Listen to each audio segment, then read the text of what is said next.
Welcome to WordPress Complete course. In previous video we have seen how we can edit pages in WordPress.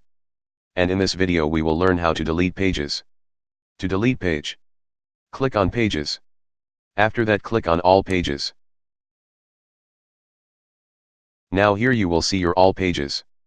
For now if I want to delete computer page, I will simply move my cursor hovers on the pages.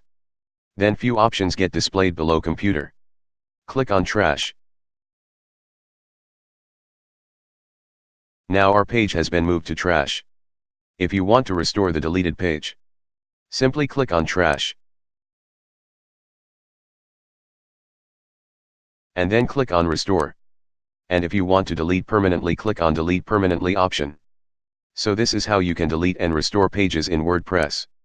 That's all for this video. If you like this video, please don't forget like, share and subscribe our channel. And if you have any question, please comment below and I will be happy to help you. Thanks for watching this video. And I will see you in next video. Goodbye.